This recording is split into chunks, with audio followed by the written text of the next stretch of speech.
নমস্কার।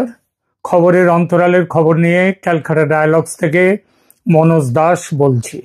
শেখ হাসিনা সরকারের পতনের পর এই প্রথম ভারতীয় সেনাবাহিনীর গোয়েন্দাদের একটি দল 4 সদস্যের বাংলাদেশে আসছে। এই বিষয়টি নিয়ে এখনকার আলোচনা, ঠিক এই মুহূর্তে কেন ভারতীয় সেনা গোয়েন্দার এই দলটি বাংলাদেশে আসছে সেই বিষয় নিয়ে এখনকার আলোচনা। গত শনিবার আমি আপনাদের একটি ভিডিওতে জানিয়েছিলাম শেখ হাসিনার সঙ্গে ভারতের national security adviser Ajit Doval এবং ভারতের পররাষ্ট্রমন্ত্রী এস জয়শঙ্করের একটি জরুরি মিটিংয়ের কথা। অপরাধ ট্রাইব্যুনাল দ্বারা শেখ হাসিনা সহ প্রাক্তন ও বর্তমান সেনা কর্তাদের বিরুদ্ধে পরোয়ানা জারির প্রতিক্রিয়ায় বাংলাদেশে যে সেনা বিদ্রোহের সম্ভাবনা, সেই প্রেক্ষিতে যে এই অত্যন্ত জরুরি বৈঠকটি বসেছিল নয়াদিল্লিতে, সে কথাও আপনাদের আমি বলেছিলাম।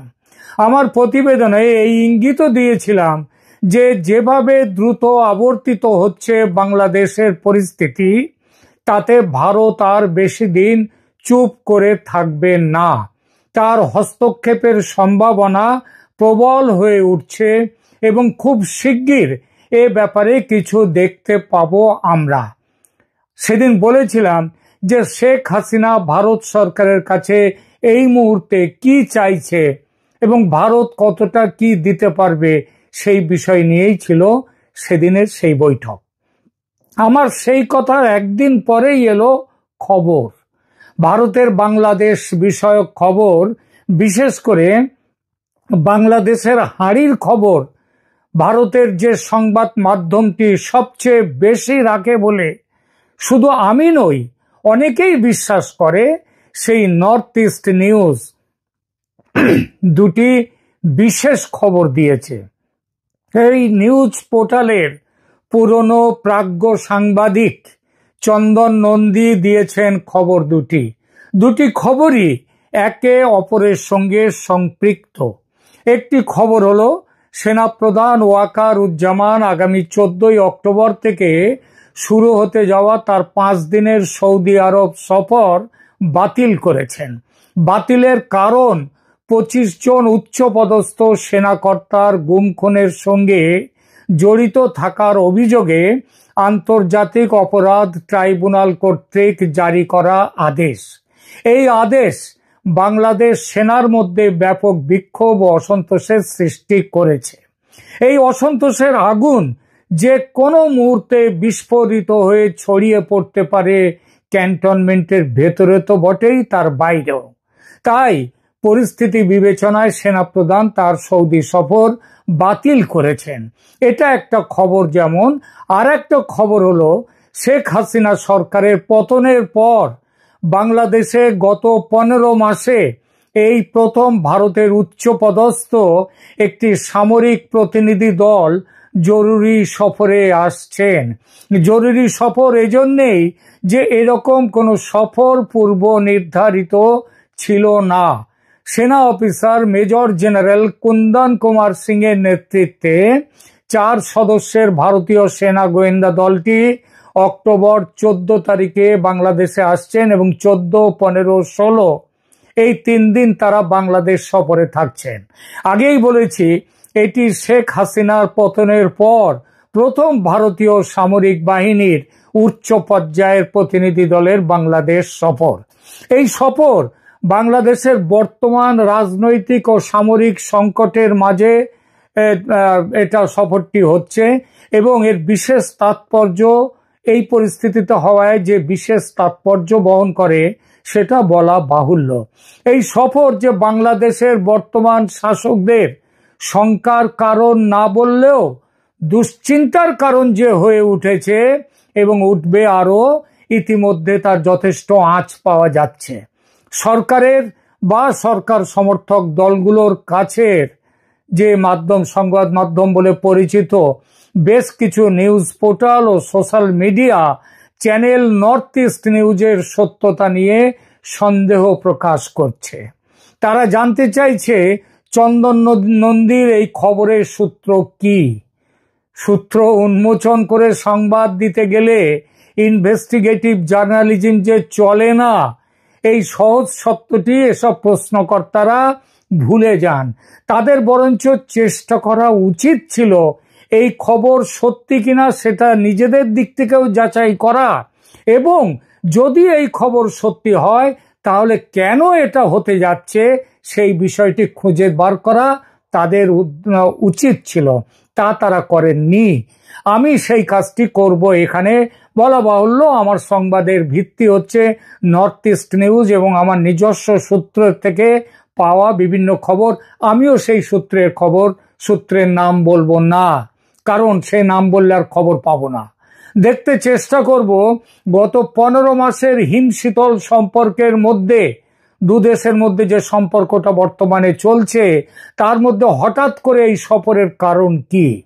গত 15 মাস ধরে ভারত অনেক চাপ ও প্রলোভন সত্ত্বেও বাংলাদেশের অভ্যন্তরীণ বিষয়ে সরাসরি হস্তক্ষেপ করেনি। ধর্মীয় সংখ্যালঘু হিন্দু সম্প্রদায়ের ওপর ব্যাপক অত্যাচার নিয়ে প্রতিবাদ জানিয়েছে বটে, কিন্তু সরাসরি হস্তক্ষেপ করেনি। তাহলে বাংলাদেশের সাম্প্রতিকতম টালমাটাল অবস্থায় কেন ভারতীয় সামরিক প্রতিনিধি দলের এই সফর? আবার সেই সফরসূচিতে এমন কিছু প্রোগ্রাম আছে যা কপালে কুঞ্চন তুলতে যথেষ্ট। আমরা পরে আসছি সেই আলোচনায়। আগেই বলেছি, আন্তর্জাতিক অপরাধ ট্রাইব্যুনালের জারি করা পরোয়ানা শেখ হাসিনার শাসন আমলে জোরপূর্বক গুম, খুন, নির্যাতন ও মানবতা বিরোধী অপরাধের অভিযোগে জারি হয়েছে। অক্টোবর 11 পর্যন্ত মোট 25 জনের মধ্যে 14 জন সেনা কর্মকর্তাকে গ্রেপ্তার করা হয়েছে। এই তাদেরকে আদালতে তোলা হবে 22 অক্টোবর, তাদের শুনানি শুরু হবে এবং গ্রেপ্তার করার পরে এবার তাদের সেনা হেফাজত থেকে পুলিশি হেফাজতে দেওয়া হবে কিনা সেটা পরের কথা, কিন্তু আপাতত তাদেরকে ওই ট্রাইব্যুনালের সামনে পেশ করতে হবে। অক্টোবর 9 তারিখে অনুষ্ঠিত একটি সভায় 51 জন জেনারেলের মধ্যে মতবিরোধ প্রকাশ পেয়েছে। তার কারণ এই গ্রেপ্তারের ফলে সেনাবাহিনীতে প্রবল বিভক্তি দেখা গিয়েছে।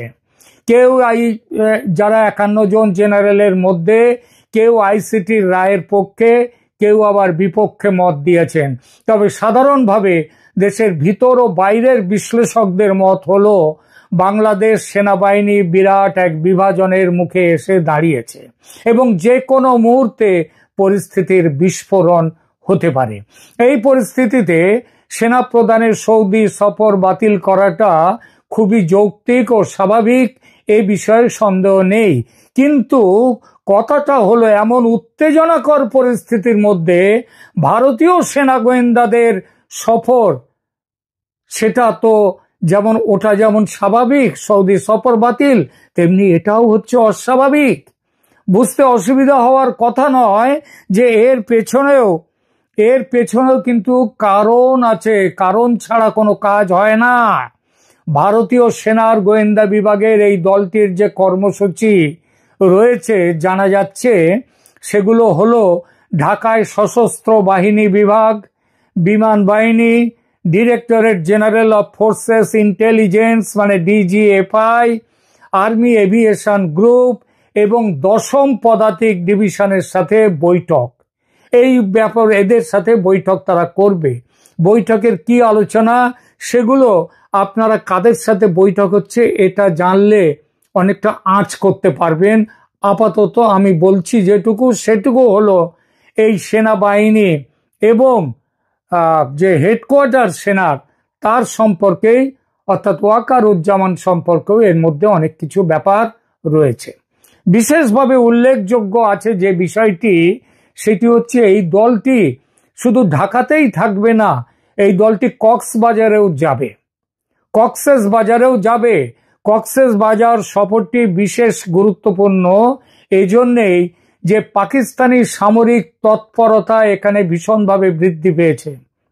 গত কয়েক মাসে পাকিস্তানি সেনা কর্মকর্তারা বাংলাদেশে একাধিক সফর করেছেন এবং কক্সবাজারের রামু ক্যান্টনমেন্ট পরিদর্শন করেছেন। এছাড়া পাকিস্তানের আইএসআই কক্সবাজার, উখিয়া, টেকনাফ এলাকায় তাদের উপস্থিতি প্রতিষ্ঠার চেষ্টা করছে। এই এলাকাটি মিয়ানমার সীমান্তের কাছে অবস্থিত এবং আরাকান আর্মির কার্যক্রমের সাথে যুক্ত। ভারত ইতিমধ্যে মিয়ানমারের সৈন্য সমাবেশ করেছে। সেটা মাথায় রাখলে বুঝতে অসুবিধা হয় না যে পার্বত্য চট্টগ্রাম ও সন্নিহিত অঞ্চলে একটা নির্দিষ্ট পরিকল্পনা নিয়ে এগোচ্ছে ভারত এবং কক্সবাজার সফরের সঙ্গে সেই পরিকল্পনার যোগ আছে। গত কয়েক মাসে ভারত চুপচাপ দেখেছে বাংলাদেশের ইউনূস সরকার ও সেনাবাহিনীর বিশেষ একটি অংশের সঙ্গে যোগ সাজস করে পাকিস্তানি সেনাবাহিনীর ক্রমশ বেড়ে যাওয়া হবনবিং। এবার কি তাহলে তার পাল্টা দিতে নামলো ভারত? এই সফর কি ভারতীয় হস্তক্ষেপের নতুন যে পর্যায়, এই পর্যায়ের সূচনা করলো? এই প্রশ্নের উত্তর দেওয়ার আগে দেখব ভারতের সম্ভাব্য উদ্দেশ্য কি হতে পারে। পরিস্থিতির মূল্যায়নটা একটা বড় তাদের উদ্দেশ্য। বাংলাদেশ সেনাবাহিনীর অভ্যন্তরীণ অবস্থা এবং পাকিস্তানি প্রভাব সম্পর্কে জমিনি স্তরে মূল্যায়ন করাটা হচ্ছে একটা বড় লক্ষ্য। দ্বিতীয়, ঐতিহ্যবাহী সামরিক সম্পর্ক বজায় রাখার চেষ্টা। বাংলাদেশ ভারতের সম্পর্ক, সামরিক সম্পর্ক অনেক দিনের, অর্থাৎ ভারত বলতে চাইছে সেই সম্পর্ক তারা বজায় রাখবে। রাগ করে, চোরের ওপর রাগ করে মাটিতে ভাত খাবে না।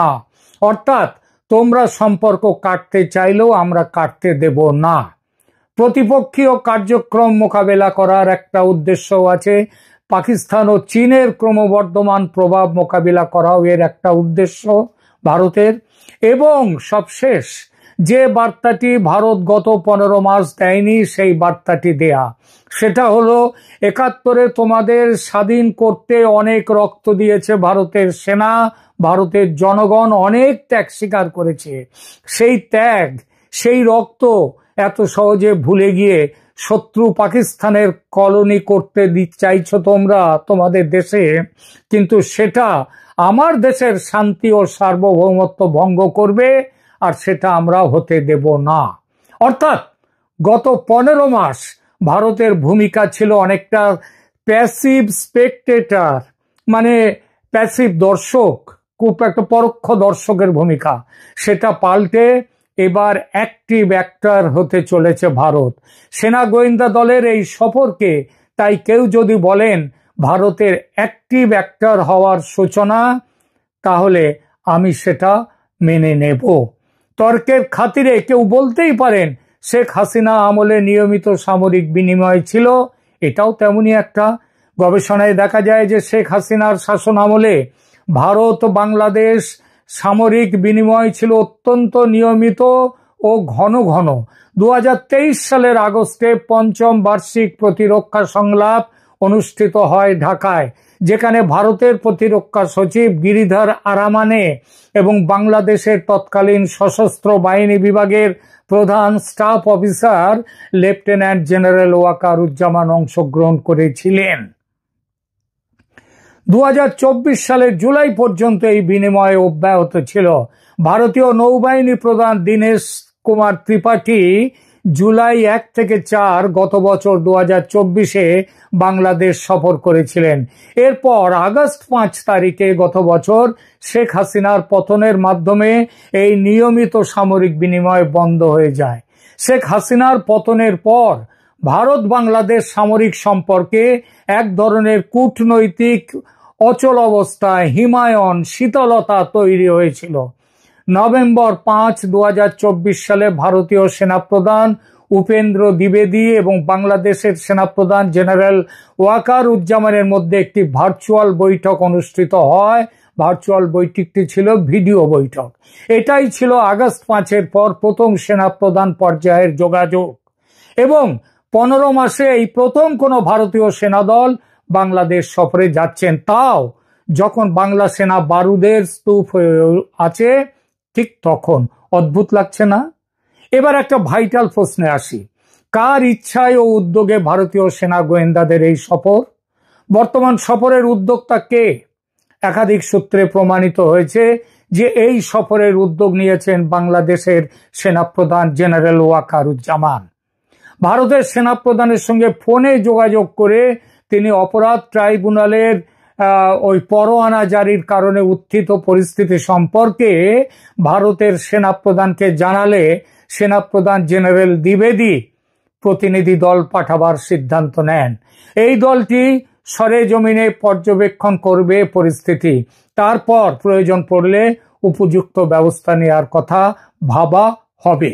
এর সোজা মানে এটাই দাঁড়ায় যে বাংলাদেশ সেনার আমন্ত্রণে ভারতীয় সেনা অফিসারদের এই ভিজিট জেনারেল জামান তার অক্টোবর 14 থেকে 18 তারিখের সৌদি আরব সফর বিশেষভাবে বাতিল করেছেন, যাতে ভারতীয় গোয়েন্দা দলের সাথে তিনি বৈঠকে বসতে পারেন।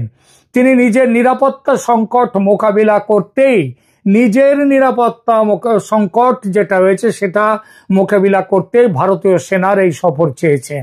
এছাড়া জেনারেল জামান বুঝতে পেরেছেন পরিস্থিতি যেদিকে যাচ্ছে তাতে ভারতের সাহায্য খুবই দরকার, তাই এই সফরের উদ্যোগ নিয়েছেন। বিশেষ পরিস্থিতির কি তাহলে?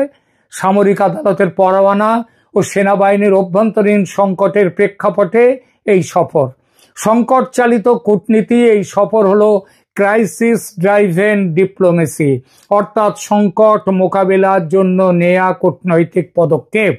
জেনারেল জামান তার ব্যক্তিগত ও প্রাতিষ্ঠানিক অস্তিত্ব টিকিয়ে রাখতে ভারতের সহায়তা চাইছেন। এবার প্রশ্ন, এই সফরে মোহাম্মদ ইউনূসের অন্তর্বর্তী সরকারের সমর্থন আছে কি? যতদূর জানা যাচ্ছে ইউনূস সরকারের পক্ষ থেকে তো সমর্থন, এই উদ্যোগের সমর্থনে তো কোনো প্রমাণ নেই, বরং তিনি তার বিরোধিতা করেছেন। সরকার ও সেনাবাহিনীর মধ্যে বিদ্যমান ঠান্ডা যুদ্ধের প্রেক্ষাপটে এটি সেনাপ্রধানের একক সিদ্ধান্ত, এবং এমনও হতে পারে ইউনূস এই সফর সম্পর্কে কিছু জানেন না বলেই খবর। এই সফর ওয়াকারুজ্জামানের ব্যক্তিগত নিরাপত্তা রক্ষার চেষ্টাও বটে। মার্চ 2025-এ পাকিস্তান সমর্থিত জেনারেলদের পক্ষ থেকে জেনারেল ওয়াকারুজ্জামানের বিরুদ্ধে অভ্যুত্থানের চেষ্টা হয়েছিল তিনি আফ্রিকা থেকে ফেরার সময়, যা ভারতের সাহায্যে ব্যর্থ হয়। শেষ করি আলোচনা। ভারতীয় সেনার গোয়েন্দা দলের এই সফর নিয়মিত দ্বিপক্ষীয় বিনিময় নয়, বরং বাংলাদেশের সেনাপ্রধান জেনারেল ওয়াকারুজ্জামানের একটি কৌশলগত উদ্যোগ। আইসিটির পরোয়ানা, সেনাবাহিনীর আভ্যন্তরীণ বিভক্তি, পাকিস্তানি প্রভাব বৃদ্ধি এবং ব্যক্তিগত নিরাপত্তার হুমকির প্রেক্ষাপটে জেনারেল জামান এই সফরের আয়োজন করেছেন। মোহাম্মদ ইউনূসের অন্তর্বর্তী সরকার এই সফরে প্রত্যক্ষ ভূমিকা পালন করেনি, করার কথাও নয়। এটি মূলত সামরিক নেতৃত্বের উদ্যোগ, এবং এই উদ্যোগের মধ্য দিয়ে বাংলাদেশে ভারতের প্রত্যক্ষ রাজনৈতিক ও সামরিক হস্তক্ষেপের সূচনা হবে। বাংলাদেশের একটা বড় অংশের মানুষ তাদের বর্তমান দুর্দশা থেকে মুক্তির জন্য ব্যাকুলভাবে এতদিন ভারতের হস্তক্ষেপ চাইছিল। মনে হচ্ছে এতদিনে তাদের সেই আশা পূর্ণ হওয়ার পথে।